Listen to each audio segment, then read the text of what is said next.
Et quel français régional parlez-vous? Est-ce que vous mangez un pain au chocolat, une chocolatine? La porte, vous la clenchez ou vous la fermez? Dans son atlas du français de nos régions, publié aux éditions Armand Collin, le chercheur en linguistique à l'université de Louvain, Mathieu Avanzi, recense les particularismes régionaux. Il est notre invité. Bonsoir Armand, bonsoir Mathieu Avanzi, merci d'être avec nous. Peut-être d'abord quelques mots sur la naissance de cet atlas. Comment vous est venue l'idée de le mettre au point?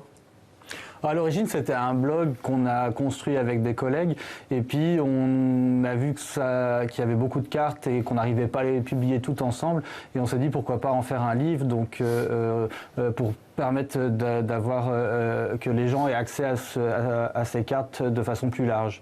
Allez, je sais que vous êtes incollable, on va passer quelques mots en revue. Crayon à papier, quelles sont les variantes et dans quelle région? Dites-nous.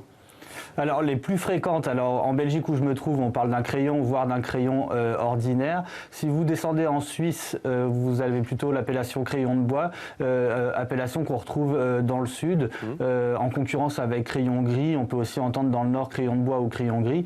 Globalement, autrement, la France est divisée entre les gens qui disent un crayon à papier et ceux qui disent un crayon de papier. Alors c'est saisissant puisqu'on voit la carte lorsque vous parlez et elle est très parlante, fermée à clé.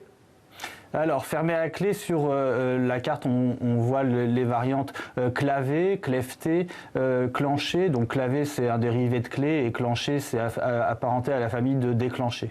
Et il y a aussi la serpillière. La serpillière, c'est le cas d'école en linguistique, en sciences du langage qu'on donne à tous les étudiants, donc qui compte environ une quinzaine de géosynonymes parmi les plus courants. On a la vassingue ou wassingue, la cince, la pièce, le torchon de plancher et la panosse. Alors la pelle se dit aussi ramasse-bourrier, pelle à chenille, ordurière du côté suisse ou ramassoir. D'où viennent au juste ces mots ? Certains mots viennent du patois, donc ils ont été importés dans le français via l'intermédiaire des patois. D'autres, c'est des mots d'anciens français, donc des mots qui ont disparu de l'usage général, mais qui sont maintenus dans certaines régions. Je pense notamment au fait de dire dîner pour manger à midi ou souper pour manger le soir. Et d'autres, c'est simplement des innovations locales qui ont été créées par les locuteurs de certaines régions. Alors, il y a un gros chapitre, notamment aussi sur la prononciation des lettres, comme le fameux moins toulousain. J'espère que je ne me trompe pas. Il est donc notamment question de la prononciation du mot poulet. Pourquoi ces différences de prononciation, alors que, par exemple, poulet s'écrit de la même manière pour tout le monde, P-O-U-L-E-T? Il y a certains locuteurs qui ont simplifié certaines oppositions qu'on a en français, notamment poulet ou piquet, et ils vont généraliser la prononciation « et » à la place de la prononciation « est » dans cette position. Vous l'avez également, c'est un peu plus connu, la différence entre brun et brun, B-R-I-N, B-R-U-N, mais on le retrouve aussi avec la prononciation de saute, S-A-U-T-E, qu'on peut prononcer dans certaines régions, notamment dans le sud, saute. Alors il y a aussi le chiffre 20 qui se dit 20 en Belgique, en Suisse romande, mais aussi dans une grande partie du nord-est de la France.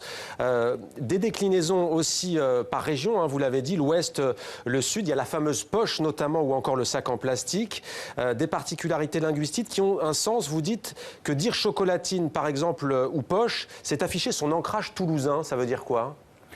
C'est, disons, le langage ou les mots régionaux, ces mots-là, c'est un peu les derniers mots qui restent aux gens pour dire je viens de telle ou telle région parce qu'ils sont fort marqués de façon identitaire. Donc on trouve des t-shirts où dessus c'est écrit je dis vin, je prononce vin, 20 et le vin je le bois et je suis lorrain. Même chose avec moins, je dis moins et je suis toulousain ou je mange des chocolatines et je viens du sud-ouest. C'est vraiment des mots qui reviennent très très régulièrement pour les gens en disant bon voilà ils ont qu'à dire ces mots et puis on comprend d'où c'est qu'ils viennent. Donc c'est un moyen d'affirmer son identité si on veut. Quelques mots pour finir. Est-ce que c'est un moyen de mettre en avant sa région? Votre atlas sort à un moment donné où il y a eu une polémique en France très sérieuse. Le maire de Bordeaux, Alain Juppé, a dû prendre la défense des Parisiens parce lorsqu'ils arrivent à Bordeaux, ils parlent de pain au chocolat. Or, à Bordeaux, on dit chocolatine. C'est quoi? C'est de mettre en avant une identité régionale?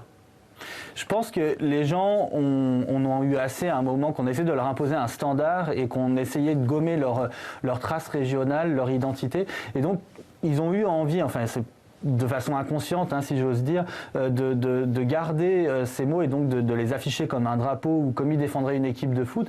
Et ça se traduit justement par la langue et par les phénomènes. Bon, il y a d'autres choses qui viennent sur l'histoire de Bordeaux, mais c'est effectivement le cas de garder l'appellation chocolatine pour pas disparaître noyé dans la masse, si j'ose dire. Merci beaucoup Mathieu Avanzi d'avoir répondu à nos questions. Un atlas du français de nos régions, France, Belgique, Suisse. C'est aux éditions Armand Collin.